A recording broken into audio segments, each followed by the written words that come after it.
আকাংক্ষা শইকীয়া আচলতে আমাৰ সাপেক্ষাতি সম্পদ আছিল। যথেষ্ট মেধা সম্পন্ন এগৰাকী ছাত্ৰী আছিল আৰু তাই সংগীত, কলা, সাহিত্য, আকস্মিক বক্তৃতা প্ৰতিযোগিতা যথেষ্ট প্ৰতিভা সম্পন্ন এগৰাকী ছাত্ৰী আছিল। আমি তাইৰ মৃত্যু যথেষ্ট মৰ্মাহত হৈছোঁ আৰু যি ধৰণে ঘটনাটো সংঘটিত হৈছে আমাৰ সন্দেহ হয় এই এটা যেন পৰিকল্পিত কিবা এটা হত্যাকাণ্ড নিচিনাকৈ অনুভৱ হৈছে। যি কি নহওক আইনে নিজৰ পথ ল'ব আৰু এইটো বিচাৰ কৰিব। পুলিচ প্ৰশাসন আছে।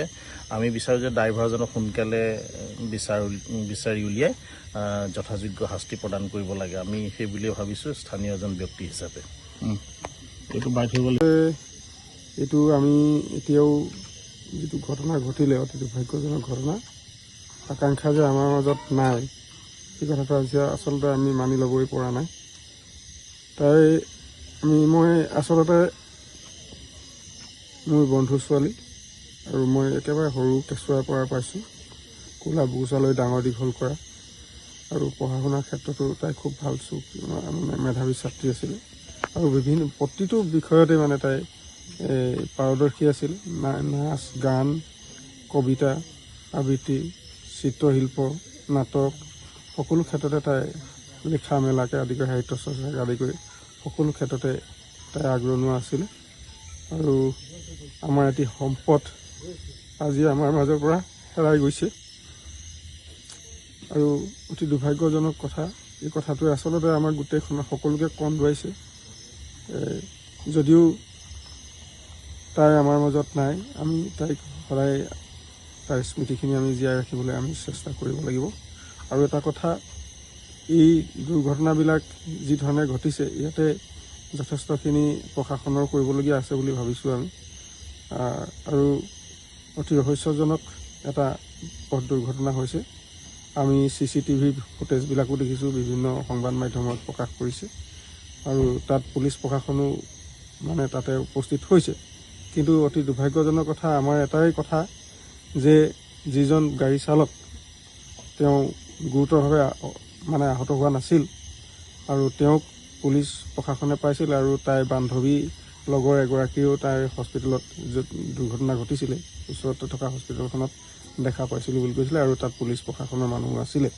কিন্তু আমি এটা কথাই আমি অনুৰোধ জনাব বিচাৰোঁ, পুলিচ প্ৰশাসনে যে সেইখিনি ব্যৱস্থা সোনকালে লওক।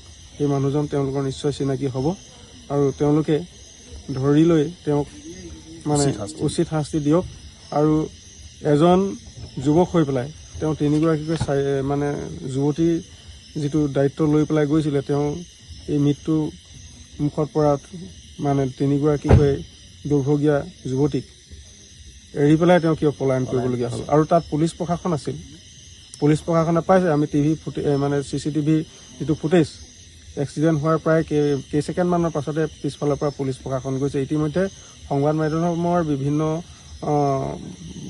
দিশৰ পৰা এইটো আলোচনা হৈ আছে, এটা চৰ্চা হৈ আছে যে পুলিচ প্ৰশাসনৰ ইয়াত কিবা এটা হেমাহি আছে নেকি। যদি গাড়ীখন দুৰ্ঘটনাত পতিত হৈছে তেতিয়াহ'লে পুলিচ প্ৰশাসনে আহত যুৱতীকেইগৰাকীৰ লগতে নিশ্চয় চালকজনকো পাইছিল আৰু ইতিমধ্যে তাতে যে পুলিচ প্ৰশাসনৰ সন্মুখত এই চালকজন আছিল সেই কথাটো প্ৰমাণিত হৈছে আৰু গতিকে তেওঁলোকে কিয় গুৰুত্ব নিদি পেলাই চালকজনক এই প্ৰকৃত ঘটনাটো উদঘাটন কৰিবৰ কাৰণে তেওঁক কাৰায়ত্ব কৰি নাৰাখিলে, সেইটো আমাৰ এতিয়া অলপ সন্দেহৰ চাবলগীয়া আছে, সন্দেহ হৈছে তেওঁলোকৰ ওপৰত। গতিকে তেওঁলোকৰ এতিয়াও আমি অনুৰোধ জনাইছোঁ এই দুৰ্ভগীয়া পিতৃ মাতৃ দুয়োকে আৰু আমাৰ সকলোকে তাই যাতে এইটো কি কাৰণত এনেধৰণৰ এটা অতি শোকাবহ ঘটনা, তিনিটাকৈ জীৱন এজন ড্ৰাইভাৰৰ গাফিলতিৰে হওক বা কি কাৰণে হ'ল এই কথাখিনি কিন্তু পুলিচ প্ৰশাসনে এই ড্ৰাইভাৰজনক সোনকালে আটক কৰি পেলাই বা তেওঁক সোধ-পোছ কৰি এই ৰাজহুৱা কৰিলে আমি সুখী হ'ম। এইখিনিকে কামনা